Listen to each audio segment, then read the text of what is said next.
Assalamualaikum warahmatullahi wabarakatuh. Perkenalkan, nama saya Rika Fauziatul Maghfirah, NIM 0062. Di sini saya akan menjelaskan mengenai tafsir tahrir wa tanwir dalam mata kuliah tafsir pertengahan modern. Sebelum kita memulai, kita berbicara mengenai biografi beliau dulu. Nah, pengarang tafsir ini adalah Muhammad At-Tahrir Ibnu Asyur. Nama lengkapnya adalah Muhammad At-Tahrir bin Muhammad At-Tahrir bin Muhammad Az-Zazili bin Abdul Qadir bin Muhammad bin Anshur.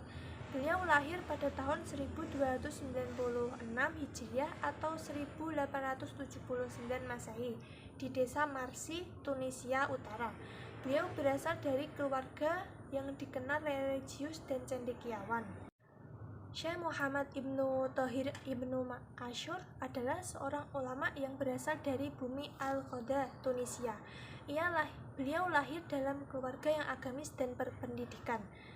Kitab tafsir Tahrir wa Tanwir merupakan magnum opus milik Syekh Tahrir Ibnu Asyur dalam bidang tafsir yang sangat prestisius dan terkenal. Banyak para ulama dan mufasir Indonesia yang menjadikan kitab ini sebagai rujukan dalam bidang tafsir atau ilmu tafsir.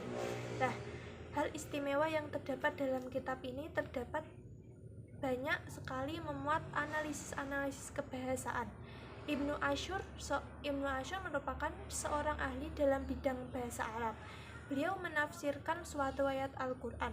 Ibnu Asyur banyak memberikan keterangan dengan keindahan bahasa serta gramatika bahasa. Maka tidak heran jika kitab tafsir karya Ibnu Asyur ini menjadikan rujukan bagi para ulama tafsir, khususnya dalam analisis bahasa dan ayat-ayat Al-Quran. Kitab tafsir ini nyatanya merupakan salah satu kitab tafsir yang sangat penting untuk dikaji oleh para pengkaji tafsir dan ilmu-ilmu Al-Quran. Selain itu, asumsi dalam penafsiran serta pedoman penafsiran yang digagas oleh Ibnu Asyur dalam kitab tafsirannya bisa menjadikan pijakan para ulama-ulama kontemporer dalam menulis karyanya. Di antara karya-karya beliau adalah salah satunya yang pertama kitab tafsir Tahrir wa Al-Tanwir, dan yang kedua Maqasid Asy-Syariah Al-Ismiyah, yang ketiga At-Tauhid wa Al-Tasbih, dan yang keempat Al-Waqfu wa At-Saruhu, dan masih banyak lagi kitab-kitab beliau. Di sini beliau menafsirkan kitab tafsir ini menggunakan analisis kebahasaan atau secara birra'yi dengan menggunakan metode tahlili dengan menguraikan ayat demi ayat sesuai dengan urutan mushaf Al-Quran. Di sini beliau menggunakan corak ilmi atau lugawi menggunakan kaidah kebahasaan. Sejarah penulisan beliau dalam menuliskan tafsir ini itu termotivasi karena adanya beliau ingin memperdalam pemahaman umat Islam terhadap Al-Quran. Dengan cara apa? Dengan cara menyajikan tafsir ini secara relevan bagi umat Islam di zaman modern ini, agar kita bisa memahami tafsiran beliau secara relevan dan mudah dipahami. Salah satu kelebihan dan kekurangannya. Di sini beliau merasa mempunyai banyak kelebihan dan kekurangan dalam menafsirkan kitab tafsiran ini. Salah satunya kelebihannya itu analisis linguistik yang mendalam.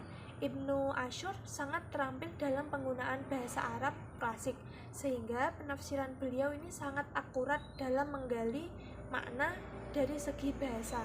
Inilah yang menjadikan tafsiran ini sebagai rujukan yang kuat bagi para peneliti yang ingin memahami tafsiran ini ke dalam ayat Al-Quran, ke dalam bahasa Arab, ke dalam bahasa Al-Quran. Kekurangannya, tafsiran ini ditulis dengan menggunakan bahasa Arab yang sangat klasik dan formal, sehingga bagi pembaca yang tidak memiliki penguasaan bahasa dalam berbahasa Arab, sulit atau sangat susah dalam memahaminya. Bahkan bagi pembaca yang sudah fasih berbahasa Arab pun, kadang penjelasan Ibnu Asyur memerlukan pemahaman yang linguistik atau yang lebih mendalam. Jadi kekurangannya karena menggunakan bahasa Arab, karena kebanyakan orang-orang belum paham atau belum mengerti tentang cara membaca. Demikian tadi penjelasan singkat mengenai tafsiran tahrir wa tanwir. Apabila ada kurang atau lebihnya mohon dimaafkan. Wassalamualaikum warahmatullahi wabarakatuh.